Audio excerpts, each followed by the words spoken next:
सेवा में हाजी का पार्ट प्ले करते हुए आप बहुत सुंदर सेवाओं का विस्तार आज भी कर रहे हैं। आप यूथ विंग के जोनल कोऑर्डिनेटर, और आज बाबा की जो मुरली है, मैं सोच रही हूँ कि 1 सेकंड के लिए हम खड़े हो जाएं। 1 सेकंड के लिए, जस्ट फॉर सेकंड भी 1 सेकंड के लिए खड़े हो जाएं। यस, हाँ, अब बैठ जाएंगे। तो आज हम बाबा के बहुत सुंदर महावाक्य सुनने वाले हैं। कहाँ पर बैठ के सुनेंगे मुरली? चलते हैं डायमंड हॉल में, अपना सबसे बड़ा शिवालय मधुबन, और उसमें डायमंड हॉल, सामने गुलजार दादी के तन में बाप दादा। और आज हम बाबा की मुरली को 30/11/2002 का रिवाइज कोर्स।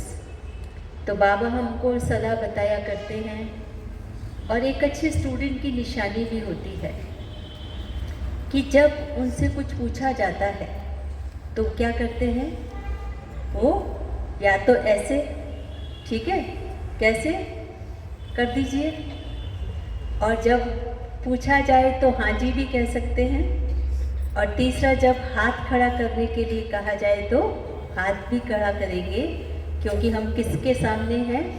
बाप दादा के सामने हैं।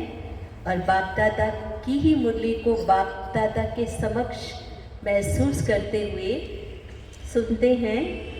रिटर्न शब्द की स्मृति से, रिटर्न माना वापसी, रिटर्न शब्द की स्मृति से समान बनो, और रिटर्न जर्नी के स्मृति स्वरूप बनो। एक तो बाबा जो हमें दे रहे हैं उसका रिटर्न देना है। अच्छे व्यक्तित्व की निशानी होती है, जो उसको मिलता है उसको महसूस करता है और बदले में वो देता है। ये अच्छी पर्सनैलिटी होती है।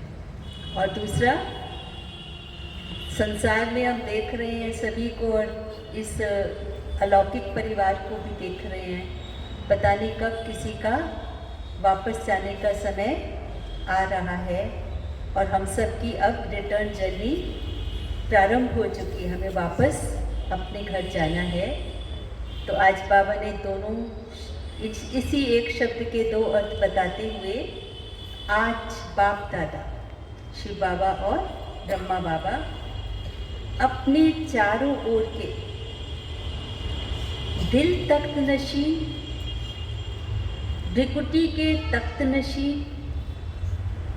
विश्व के राज्य के तख्त नशी, स्वराज्य अधिकारी बच्चों को देख हर्षित हो रहे।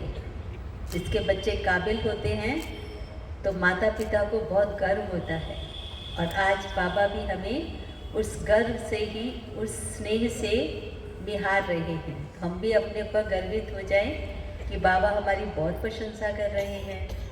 परमात्म दिल तख्त सारे कल्प में अब आप सिक्की लधे लाडले बच्चों को ही प्राप्त होता है। हम सभी हैं ना लाडले सिक्की लधे? कौन कौन है? हाँ, यस, हाँ, सब हैं। ताली बजा लीजिए अपने लिए। सिक्की लधे भी हैं और लाडले भी हैं। त्रिकुटी के तख्त तो सर्व आत्माओं को है ही, जो ज्ञान में चलते या नहीं चलते हैं। त्रिकुटी का तख्त तो सबके पास है ही, लेकिन परमात्म दिल तख्त ब्राह्मण आत्माओं के सिवाय किसी और को प्राप्त, ऐसे कर दीजिए, नहीं होता। क्या नहीं होता? दिल तख्त बाबा का ब्राह्मणों के अलावा किसी को प्राप्त नहीं होता। ये दिल तख्त ही विश्व का तख्त दिलाता है। वर्तमान समय स्वराज्य अधिकारी बने हो। हर ब्राह्मण आत्मा का स्वराज्य गले का हार है।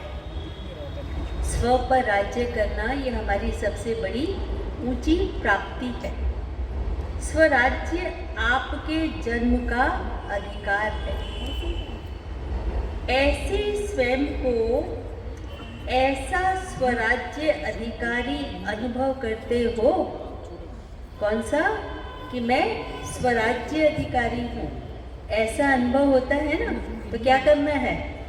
ऐसे ऐसे करना है। हाँ, दिल में ये दृढ़ संकल्प है कि हमारे इस बर्थ राइट को, स्व पर राज्य करने का जो हमारा जन्म सिद्ध अधिकार है, उसे कोई छीन नहीं सकता। साथ साथ ये भी रूहानी नशा है कि हम परमात्म दिल तख्त नशीन भी हैं, स्वराज्य अधिकारी भी हैं और परमात्मा के दिल का तख्त भी हमें प्राप्त है। मानव जीवन में तन में भी विशेष दिल की महानता गाई जाती है ना। अगर किसी का दिल ठीक ना हो, हार्ट ठीक ना हो तो क्या होता है पता है ना उन सभी को। हार्ट अगर फेल हो गया तो सब गड़बड़ हो जाता है। तो दिल रुक गई तो जीवन समाप्त। तो आध्यात्मिक जीवन में भी दिल तख्त का बहुत महत्व है। जो दिल तख्त नशीन है, किसके दिल तख्त नशीन? बाबा के दिल के। जो जिनका स्थान कहाँ पर है? बाबा के दिल में है। वही आत्माएं विश्व में विशेष आत्माएं गाई जाती हैं। वही आत्माएं भक्तों के लिए माला के मणकों के रूप में सिमरी जाती हैं। जो स्वराज्य अधिकारी बने, जो स्व पर राज्य करते हैं, बाबा उन्हें पसंद करते हैं, उनको दिल में रखते हैं। उन्हीं विजयी आत्माओं की फिर वो माला सिमरी जाती है। वही आत्माएं कोटों में कोई और कोई में भी कोई गाई जाती है। तो वो कौन है? बाबा पूछ रहे हैं वो कौन है। तो क्या करना है?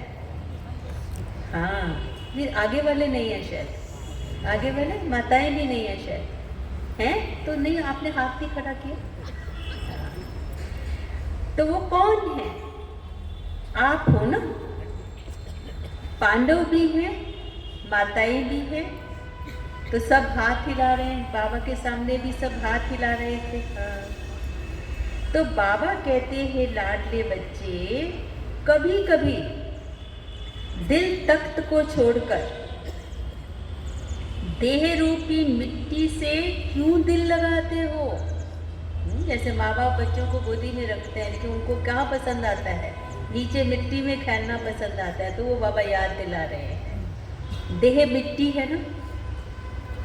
तो लाडले बच्चे कभी मिट्टी में पाँव नहीं रखते हैं, सदा तख्त पर, गोदी में या अतीन्द्रिय सुख के झूले में झूलते हैं। आपके लिए बाप दादा ने भिन्न भिन्न झूले दिए हैं। कभी सुख के झूले में झूलो, कभी खुशी के झूले में झूलो, कभी आनंद के झूले में झूलो, पर मिट्टी में नहीं खेलो। तो आज बाप दादा ऐसे श्रेष्ठ बच्चों को देख रहे थे कि कैसे नशे से झूलों में झूल रहे हैं। झूलते रहते हो? बाबा पूछ रहे हैं, झूलते रहते हो? झूलते हो? फिर बाबा ने प्रश्न दोबारा से किया। कईयों ने आंसर नहीं दिया था ना, फिर बाबा ने पूछा, मिट्टी में तो नहीं जाते हो? कभी कभी दिल होती है क्या? मिट्टी में पांव रखने की दिल होती है क्या?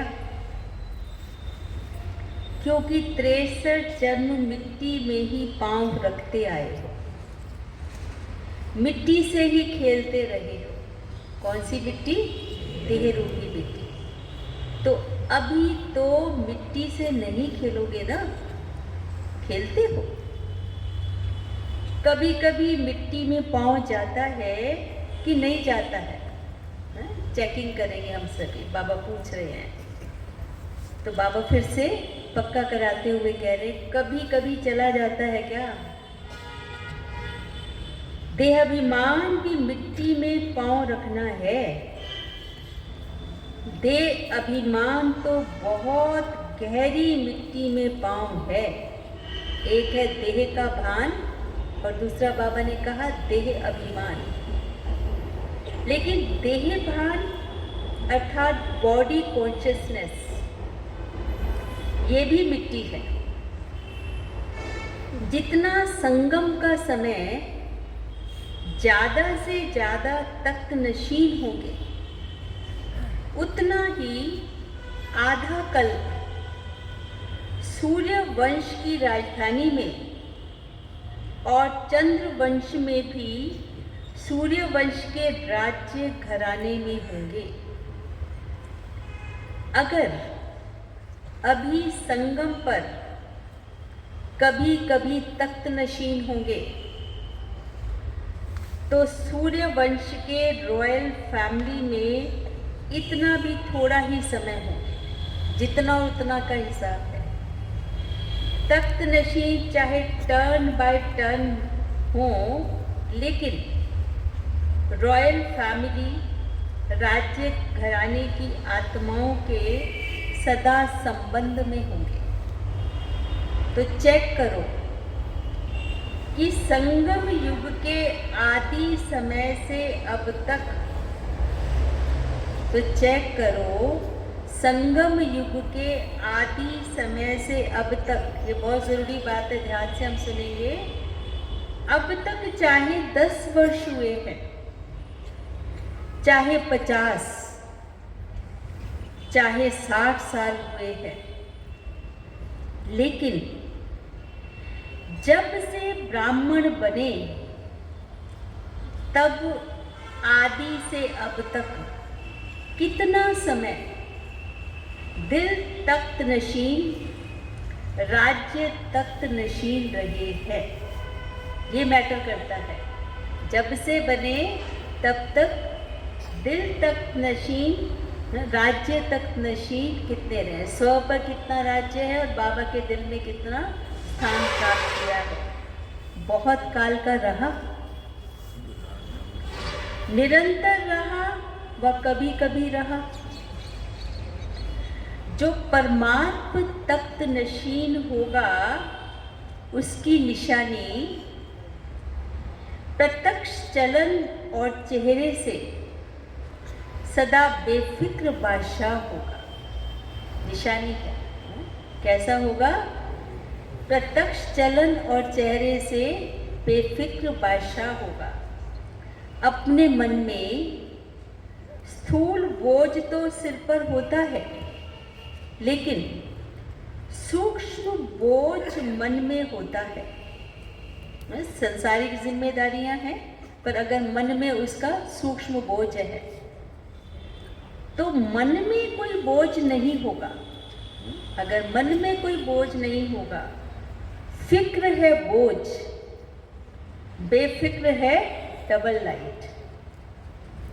अगर किसी भी प्रकार का, बोझ के विभिन्न रूप बाबा ने बताए, अगर किसी भी प्रकार का, चाहे सेवा का, चाहे संबंध संपर्क का, चाहे स्थूल सेवा, रूहानी सेवा का भी तो बोझ होता है।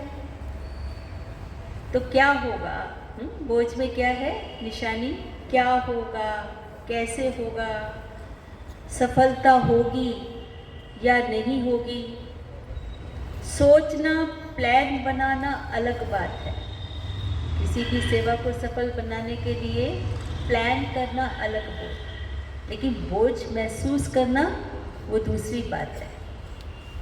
बोझ वाले की निशानी है सदा चेहरे में बहुत या थोड़ा थकावट के चिन्ह होंगे। थकावट होना अलग चीज़ है, थकावट के चिन्ह थोड़ा भी ये बोझ की निशानी है ना। बस बहुत हार्ड वर्क किया तो थकेंगे तो सही ना, वो थकावट अलग चीज़ है। पर मन में उसकी फिक्र होना, किसी बात की फिक्र होना, वो अलग चीज़ है। तो वो बाबा समझा रहे हैं कि थकावट कर्म करने से हो सकती है, पर बोझ अनुभव नहीं होना चाहिए। ऐसी रहने दो। बेफिक्र बादशाह का अर्थ ही है ठीक है, अलबेले रहें। ठीक है, ठीक है। तो अलबेलापन कहे हम बेफिक्र रहते हैं, होगा जो होगा देखा जाएगा, ये अलबेलापन है। उसको प्लान करना, उसको सफल बनाना, ये किसकी निशानी है? जो बोझ रहित आत्मा है, दिल तख्त नशीन आत्मा है। अलबेलापन ही बहुत धोखा देने वाला है। तीव्र पुरुषार्थ के भी वही शब्द है और अलबेलेपन के भी वही शब्द है। वो भी कहता है कोई बात नहीं, हो जाएगा, और जो तीव्र पुरुषार्थी है वो भी कहता है कि सब हो जाएगा। परंतु इसके अंदर कॉन्फिडेंस है, तीव्र पुरुषार्थी के अंदर। अलबेलेपन के अंदर कुछ कर्म नहीं कर रहे, केवल ऐसे ही कह रहे हैं कि हो जाएगा, ये अलबेलापन है। तीव्र पुरुषार्थी सदा दृढ़ निश्चय होने के कारण यही सोचता है हर कार्य हिम्मत और बाबा की मदद से सफल हुआ ही पड़ा है। विश्वास है स्वयं पर भी और बाबा पर भी। और अलबेलेपन के भी यही शब्द है, हो जाएगा। आजकल बोलते हैं टेंशन मत लो, हो जाएगा, हुआ ही पड़ा है। कोई कार्य रहा है क्या? हो जाएगा। कर नहीं रहे हैं पर क्या कह रहे हैं? हो जाएगा। चिंता मुक्त हो जाओ, ये अलबेलापन है। तो शब्द एक है लेकिन रूप अलग अलग है। तो वर्तमान समय माया के विशेष माया दो रूपों में पेपर लेती है। एक है व्यर्थ संकल्प, विकल्प नहीं, व्यर्थ संकल्प। और दूसरा है मैं ही राइट हूं, जो किया, जो कहा, जो सोचा, चाहे वो गलत ही है, पर मैं ही राइट हूं, मैं कोई कम नहीं हूं, मैं ही राइट हूं।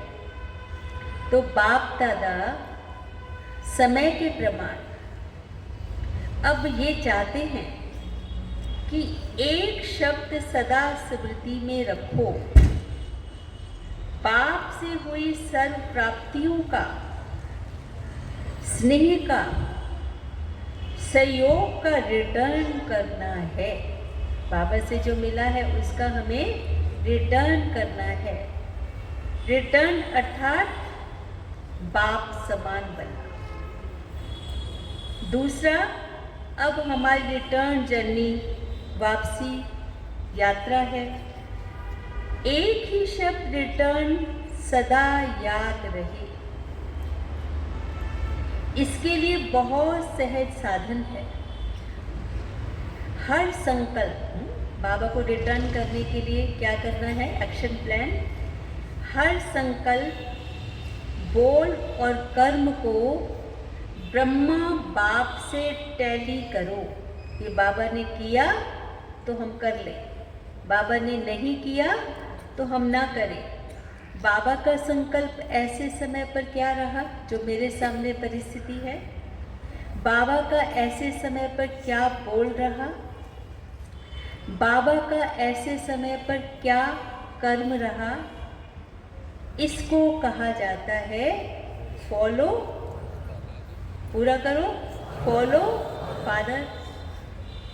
फॉलो करना तो सहज होता है ना, किसी की नकल मारनी हो तो सहज होता है, बस जैसा वो कर रहे हैं वैसा हम कर ले। नया सोचना, नया करना, उसकी आवश्यकता है ही नहीं।